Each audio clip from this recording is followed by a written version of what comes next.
Welcome back to the Restricted Handling Daily Intel Brief. This is what's been going on in Iran and the Middle East in the past 24 hours. The United States has sent a 30-year civilian nuclear agreement with Saudi Arabia to Congress, and President Trump has attached a condition that could stop it from ever taking effect. He says Riyadh must recognize Israel. Saudi Arabia says normalization requires an irreversible pathway to a Palestinian state. So the nuclear agreement is now one piece of a much larger bargain involving energy, nonproliferation, Israel, and the future of the Palestinians. This is a Section 123 agreement, the legal framework required for major American civilian nuclear cooperation. It could support the sale of Westinghouse AP1000 reactors and keep Saudi Arabia inside an American technology and safeguards ecosystem. Congress has 90 session days to review it. The commercial prize is large, but the strategic question is larger. Can Washington help build a Saudi nuclear sector without creating a fuel cycle precedent that makes the region less safe? The full text is unusually classified. Critics say the deal does not expressly ban domestic enrichment and reprocessing.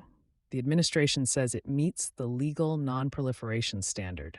Members of Congress will need to examine safeguards, consent rights, termination clauses, and any side commitments that the public cannot see. Saudi leaders have previously connected their nuclear posture to Iran's capabilities. That means ambiguity will be read across the region, even if the first reactors are purely civilian. The political sequence is just as difficult. Trump wants recognition of Israel before implementation. Riyadh wants a credible and irreversible path to Palestinian statehood. Israel's government has resisted that outcome. None of those positions can be solved by reactor design. Watch whether Congress demands changes, whether Saudi officials publicly accept the condition, and whether Washington offers a Palestinian track strong enough for Riyadh to defend at home and across the Arab world. Meanwhile, Qatar's prime minister is in Tehran trying to turn the Strait of Hormuz crisis into a diplomatic opening. Qatar wants freedom of navigation, regional de-escalation, and something closer to conditions before the February war. It has a direct economic reason to push. Gulf energy exports have been disrupted, and traffic through Hormuz is running around 5 million barrels a day, compared with roughly 20 million before the war. Qatar also has channels to Iran and the United States. That makes it a useful messenger, but not a guarantor. A mediator can clarify what each side means and identify a sequence. It cannot make navies, militias, and shipping companies trust an unpublished arrangement. That is the problem with reports of an Iran-Oman agreement. Iran's Revolutionary Guards said the two sides had reached acceptable understandings on control and revenue. Another Iranian source said no final agreement existed. Separate reporting described a possible temporary corridor that would bar military vessels, something Washington opposes. Those accounts may reflect internal Iranian differences, negotiating theater, or draft language that is not ready. Shipping companies cannot ensure a claim. They need published rules, a recognized authority, and evidence that military forces will honor the arrangement. Until then, the better indicators are vessel traffic, transponder gaps, insurance prices, and reported incidents. If those improve before the political language does, the parties may be testing an informal understanding. If they do not, the announcement is leverage, not access.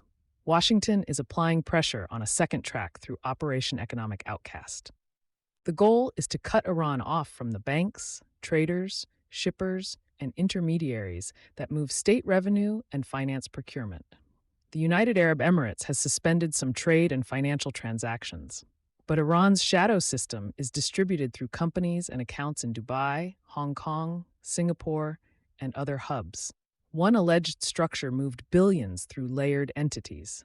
That makes enforcement a network problem. Sanctioning one company can raise costs and scare legitimate banks away, but the activity may shift to another jurisdiction or another name.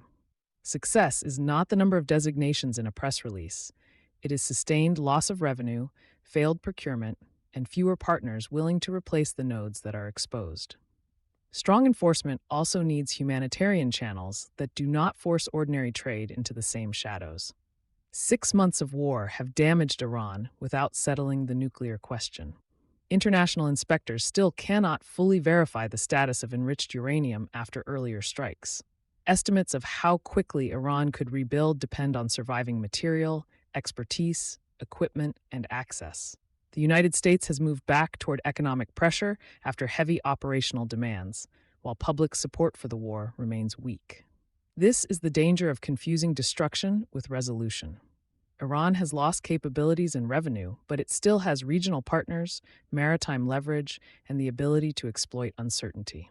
A durable outcome needs verifiable nuclear limits and a security arrangement that ships, insurers, and militaries can actually use. Gaza remains the hardest political test of the wider diplomatic project. At the United Nations, the official leading Washington's effort criticized continuing Israeli attacks and said Hamas had agreed to disarm.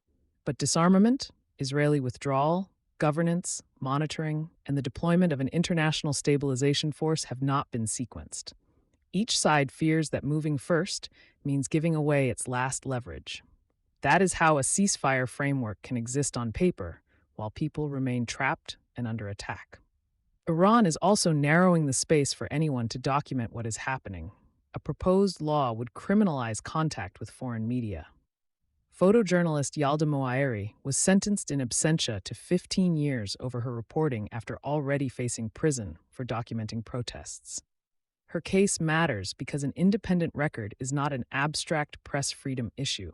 It affects humanitarian assessment, accountability, sanctions decisions, and the risk of escalation based on bad information. Iranian state media presents a cleaner story. Diplomacy is principled and active. Hormuz leverage is producing recognition. Sanctions are economic warfare against society. Routine government activity proves continuity after military damage. Internal disagreement and uncertainty over nuclear material receive less attention. The message is that Iran is still governing and setting terms, not negotiating because it has been weakened. Watch the congressional review of the Saudi agreement, especially fuel cycle language and side commitments. Watch whether Riyadh accepts Trump's normalization condition or restates the Palestinian state requirement. In Hormuz, trust vessel movements more than claims until the rules are public, and judge the sanctions campaign by persistent revenue loss, not announcement volume. Those 4 lines will show whether diplomacy is assembling a real regional sequence, or whether several incompatible bargains are simply being discussed at the same time. Thanks for listening. The headlines will keep coming, so we'll keep sorting signal from noise. Find the daily written brief at restrictedhandling.substack.com, and we'll be back with more tomorrow.